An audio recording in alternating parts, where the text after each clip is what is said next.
हे राम। हाँ प्यारे मित्रों, अपन एक पद लेंगे संत आत्मराम। उनका पद लेने से पूर्व कुछ जिंदगी से जुड़ी हुई बातें एक दृष्टांत के रूप में, फिर ये पद अपन लेते उस पर चर्चा करते हैं।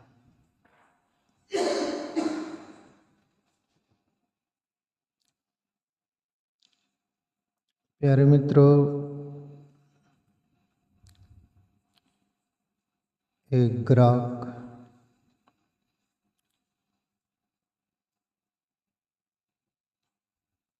ये चित्र की दुकान पर जाता है तो वहाँ पर कुछ चित्र लेने गया होगा फोटो जैसा।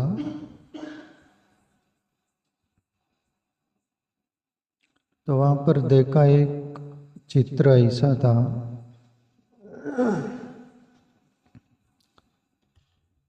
जिसके मुंह पर बाल थे, जैसे घूंघट निकालती ना स्त्रियां, इस अंदाज में। और पैर में पंख थे।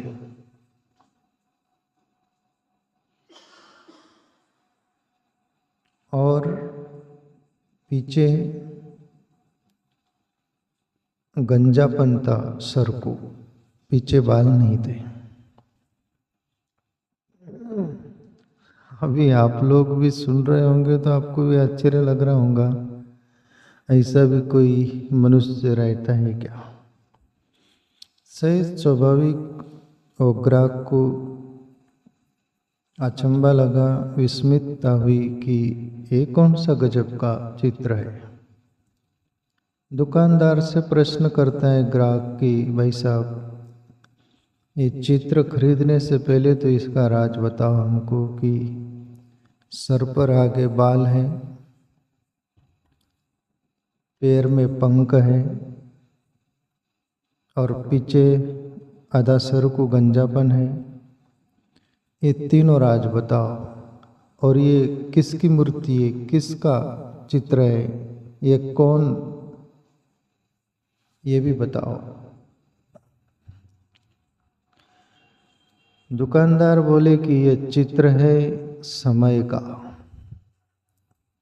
ये आदमी है समय। तब ग्राहक बोला ठीक माना कि ये समय का चित्र है, आगे मुंह पर बाल क्यों। दुकानदार बोला आगे बाल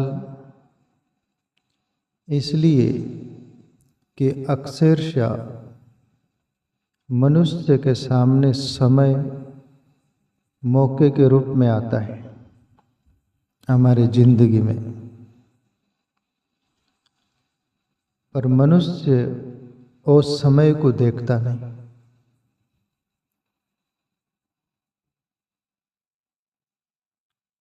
और फिर वो समय को देखे नहीं,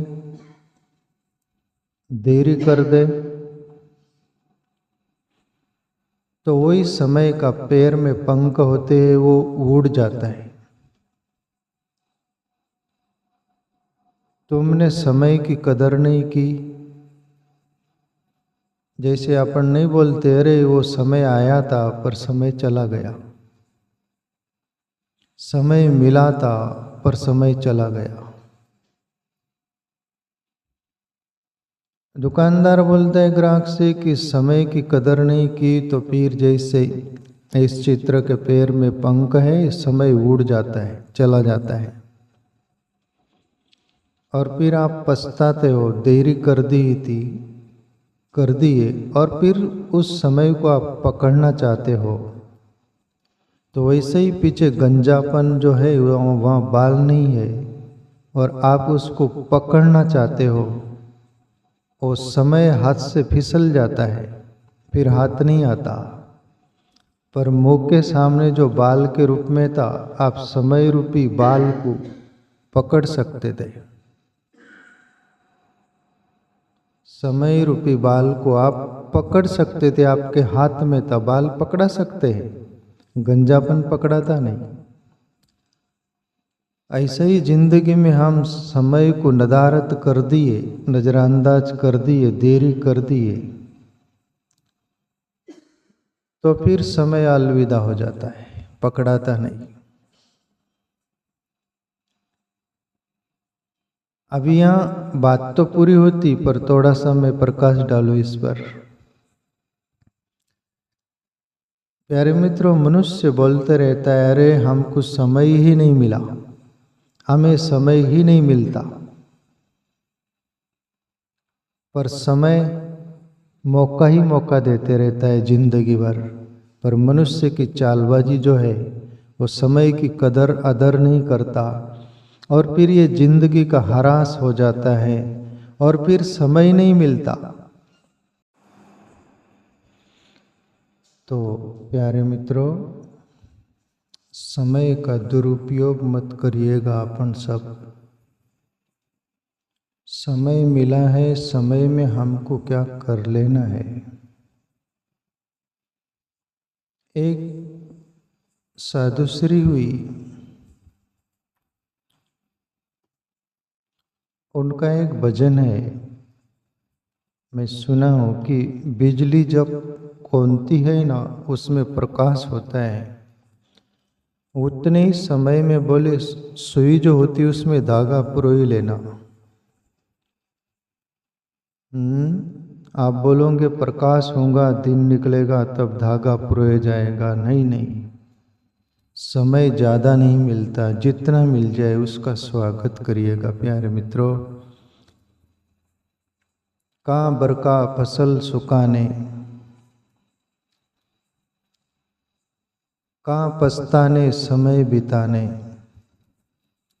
समय चला गया और फिर आपन पछताओ, और फसल सब सूख गई और फिर बारिश हो, ऐसा वो फायदा नहीं होता। ऐसे ही जीवन में जो भी हमारे समक्ष समय आता है, उसको पैनी नज़र से देखते हुए, उसको कदर आदर करते हुए, जिंदगी में मानवतापूर्ण भले कार्य कर लो, भले काम कर लो, सत्कर्म कर लो, भक्ति कर लो, भजन कर लो, आत्मचिंतन साध लो, ध्यान साध लो। इतनी क्षमता है मनुष्य में कि अपन अपने अंदर पार ब्रह्म परमात्मा रहता है, ईश्वरीय शक्ति ईश्वर रहता है, वहाँ तक की यात्रा हो सकती, इतनी हम में कैपेसिटीज है। तो अपनी कदर करिए प्यारे मित्रों। समय की आप कदर बाहर से भी करोगे तो बाहर से भी सुख सुविधापूर्ण संपन्नतापूर्ण आपका जीवन होगा, और आध्यात्मिक जीवन के लिए भी, भले कर्म कार्य के लिए भी आप समय का सदुपयोग करोगे तो उसमें भी आपके कीर्ति अमर होंगी, आत्म उद्धार होगा। अदर कंट्रीज है, रिच कंट्रीज है, वो समय का उपयोग करती, भले भौतिकता में, पर भौतिक विकास भी वहाँ विशेष रूप में है। जो मनुष्य जीवन में समय की कदर नहीं करता, उसका जीवन जीते जी बोझ है, खुद को और दूसरों के लिए भी बोझ है।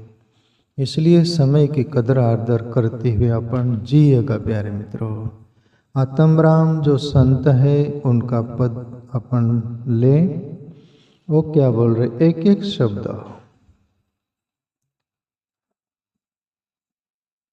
आराम के है सब संग साथी, जब वक्त पड़ा तब कोई नहीं।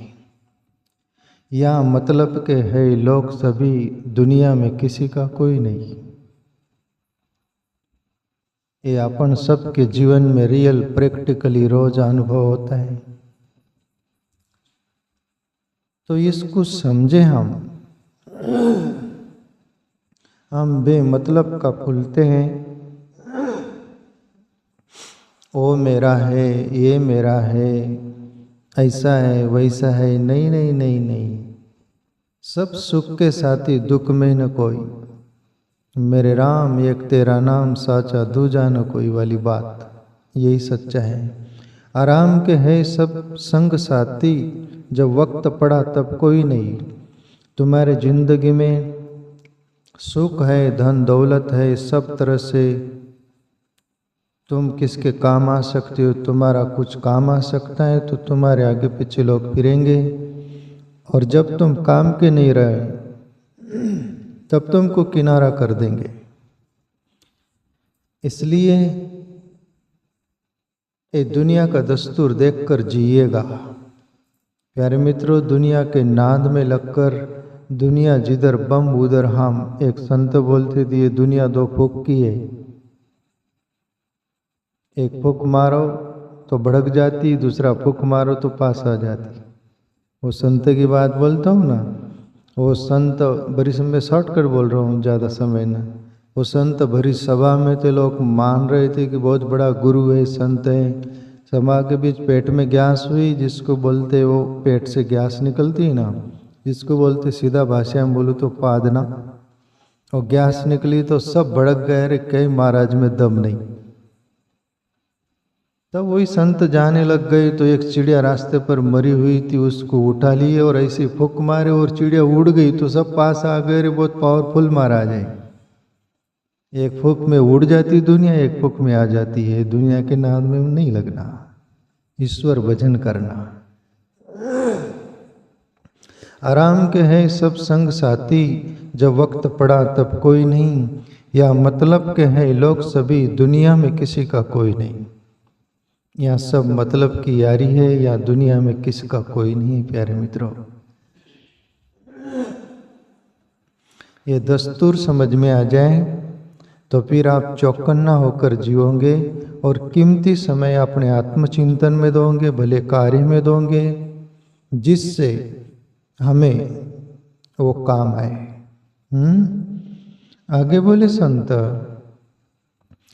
जब समय मिला है जाने का, तब डेरा किया मसाणों का।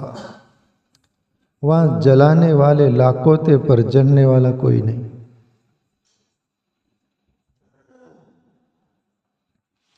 क्या बोले संत, जब जाने का तुम्हारा समय आया ना और शरीर में से प्राण चला गए, आत्मा, तब तुमको मशान घाट ले जाते हैं, मरघट, और वहाँ जलाने के लिए लकड़ी, ईंधन जो भी, और वहाँ लाखों लोगों की भीड़ भी हो सकती है तुम्हारी जैसा हो लोगों का। पर वहाँ क्या बोला गया, वहाँ जलाने वाले लाखों थे पर जलने वाला कोई नहीं। जलाने वाले तो लाखों थे, वो एक फॉर्मेलिटी से कोई आया है निभाने के लिए कि चलो मर गए तो अब आखिरी समय चले जाना चाहिए। बाकी वो जलने के लिए नहीं आए। जलना तुमको अकेला ही पड़ा, कोई तुम्हारे संग साथ जले नहीं। और तुमको यही भ्रम था कि अपने सब है, पर वहां जाकर पता चला तुम्हारा कोई नहीं था। तुमको जलाने वाले दुनिया तैयार है, पर तुम्हारे लिए जलने वाले नहीं है। तो ये भ्रम में मत रहना कि कोई अपने है। तुम्हारा कुटुंब परिवार तुमको जला के आ जाता है, तुम्हारा बोरी बिस्तर जला देता है, दवाइया बॉटल भी उसमें डाल देते, फटाके फूटती है। जो काम की नहीं हो तुम्हारा धन संपत्ति सब रख लेते, नाम पर चढ़ा लेते हो। तो क्यों भ्रम में फूलना, कौन किसका है यहाँ। सभी कोई जी रहे हैं, अपने मतलब के लिए जी रहे हैं। करीब 99%, 1% नहीं बोलना पड़ता। और बोलते हैं ना, दुनिया में सभी दरवाजे बंद हो जाते हैं, 99 दरवाजे पर एक दरवाजा परमात्मा का खुला रहता है, तो उतना छोड़ना पड़ता है। 99% लोग मतलब की यारी है, 1% लोग मानवतापूर्ण, एक ऐसे सज्जन है संत जैसे, वो उदारता से जीते हैं। तो प्यारे मित्रों, ये दुनिया पर वो नहीं करना। आगे संत बोले, जब बाग हरा था फूलों से इटलाती थी कलियां बाकी, वो बिकर गई क्या फिकर करे, वहां रहने वाला कोई नहीं। उदाहरण देते आत्मराम संत कि जैसे बगीचा होता है, हरा भरा होता है, और फिर पीछे आने वाली कलियां भी इटलाती है, इस इच्छुक रहती है कि हम भी कब आए बगीचे में। क्यों? बगीचा हरा भरा था। इसलिए हरा भरा तुम्हारा अपना भी जीवन हो ना, सब तरह से सक्षम, तुम शरीर से भी, तन से, मन से, धन से, सब प्रकार से हरा भरा जीवन हो ना, तो ये कलियों की तरह लोग तुम्हारे तरफ आने के लिए तैयार रहते, तुम्हारे पीछे आ गए। तुम कैसे भी हो, सेठ साहूकार बोलेंगे तुमको, सेठ किधर गए थे, मैं तुमको देख रहा था, मैं आपको देख रहा था। तुम्हारे से मतलब नहीं, तुम्हारे सामर्थ्य से, कोई धन दौलत से तुम कोई काम के थे। इसलिए जब बाग हरा था, फूलों से इटलाती थी कलियां, वो बिखर गई, क्या फिक्र करे, वहां रहने वाला कोई नहीं, और बाग ही उजड़ गया। फिर कलियां क्या बोलती, उस बगीचे में जाएंगे अपन, कलियां फिर बिखर जाती इधर उधर, कि आप बाग का ही ठिकाना नहीं, बाग ही नहीं रहा तो क्या वहां जाना। ऐसा ही तुम्हारा जीवन ही नहीं रहा, जीवन की न काया रही न माया रही, सब खत्म हो गया। फिर कलियों की तरह लोग बिखर जाते। अब वहां क्या है, कुछ था तब तुम्हारी तरफ दौड़ती, आप कुछ नहीं तो किनारा खत्म। तो ये दस्तूर है दुनिया का प्यारे मित्रों, कोई किसका नहीं है। यदि तुम्हारा कोई है तो वो है परमात्मा, जो 24 घंटे तुम्हारे साथ में रहता है, सुख में भी रहता है, दुख में भी रहता है। पर जो सुख दुख में साथ रहता है उसकी कभी हम फिक्र नहीं करते, और जो सुख में साथ रहते, दुख में नहीं रहते, उनकी फिक्र करते। इसलिए उल्टा होता है, उल्टा चक्कर चलते हैं, रब्बू चक्कर। तो आत्मराम संत बोले कि ये दस्तूर है प्यारे मित्रों, भजन कर लो, हरि भज लो, आत्मचिंतन कर लो, वही सत्य है, बाकी सब मिथ्या है। शिव जी को बात याद करे रामायण की चौपाई, तो